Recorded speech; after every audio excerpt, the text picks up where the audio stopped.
Welcome to the Beaumont Manufacturing and Distribution Training and Repair Series, where we break down essential valve maintenance with clarity and precision.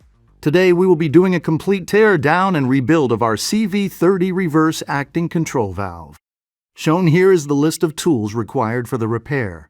First, note the height of the adjusting screw so that it can be put back to the same setting when rebuilding the valve. Then, loosen the adjusting screw lock nut. Next, unthread the adjusting screw until all the tension is removed from the actuator spring. Use a socket to remove the bolts from the stem block. Remove the two halves of the stem block. Use a wrench to remove the actuator mounting bolts. Lift the actuator assembly from the valve and set it to the side. Using a large adjustable wrench, unthread the packing plug from the bonnet. The packing spring and one or both of the spherical washers will normally remain on the back side of the cage. Remove these and set them to the side. Use a socket or wrench to loosen and remove the bonnet bolts. The bonnet can be difficult to remove if the valve has been in service for an extended period of time. If needed, use a flathead screwdriver or small pry bar between the body and bonnet to pry the bonnet up a bit at a time, working around the outside perimeter until it can be lifted free. Remove the upper cage O-ring. The cage assembly can also be difficult to remove if the valve has been in service. If it cannot be removed by lifting up on the stem, use a cage removal tool. Put the two halves of the tool around the top of the cage. Place the hose clamp around the outside of the two halves of the cage removal tool and tighten it with a screwdriver.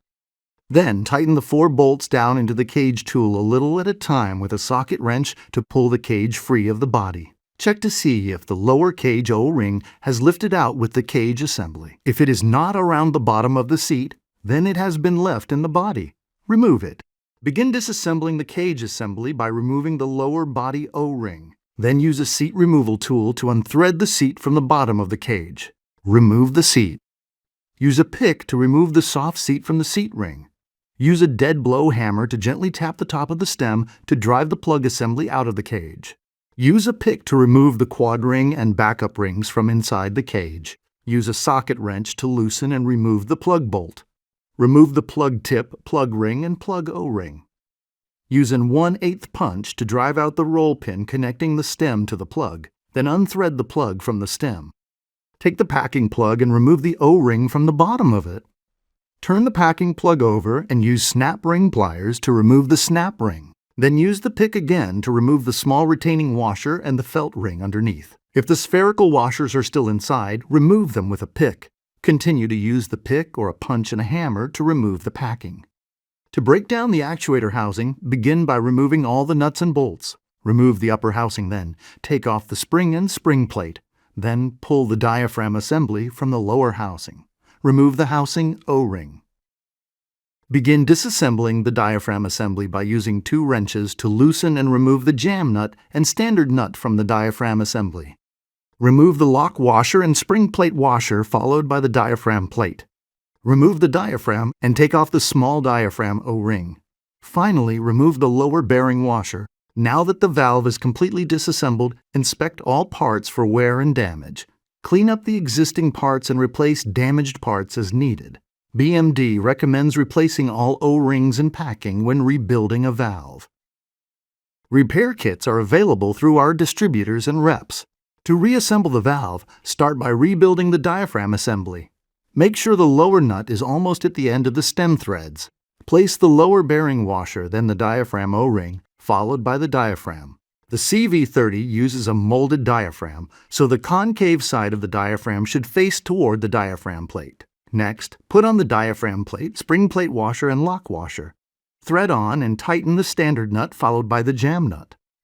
To rebuild the actuator assembly, first install the housing O-ring. Next, apply grease to the threads of the diaphragm assembly stem. Then, place the diaphragm assembly into the lower housing assembly.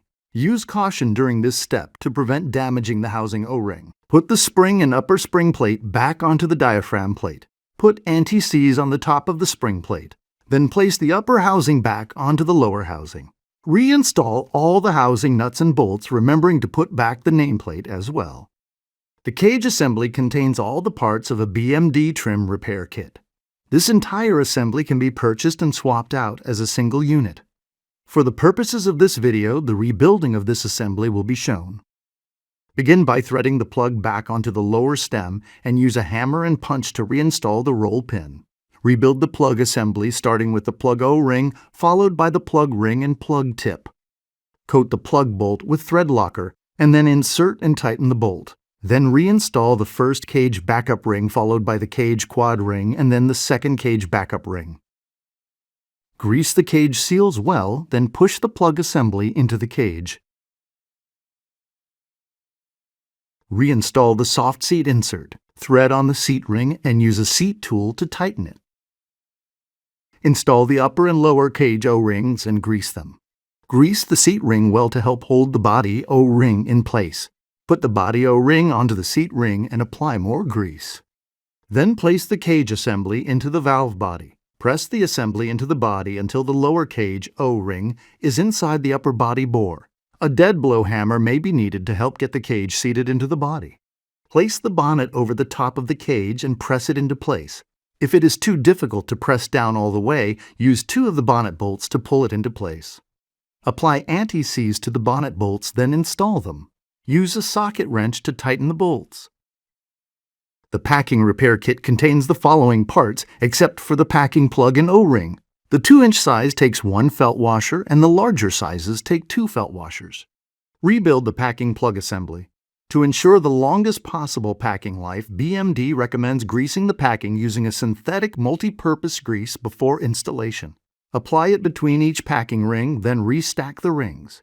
Each ring set needs a bottom ring, followed by 5 V-rings, then an upper ring.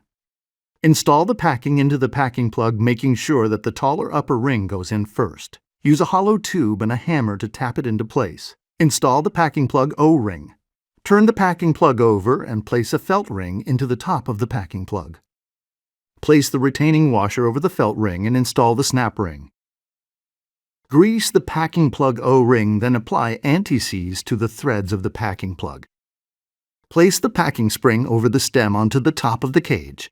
Then, put the lower spherical washer onto the top of the spring, making sure the convex side is facing up. Now, place the upper spherical washer onto the lower, making sure the concave side is facing down so that the two nest together. Place the packing plug down over the stem and thread it into place until it stops. Tighten it using a large wrench. Place the actuator assembly onto the top of the bonnet and reinstall the bolts. Install the stem blocks and travel indicator. Retighten the adjusting screw to its previous height, then tighten the adjusting screw lock nut. Thanks for watching, and please visit BeaumontManufacturing.com for more information and resources on all of our products.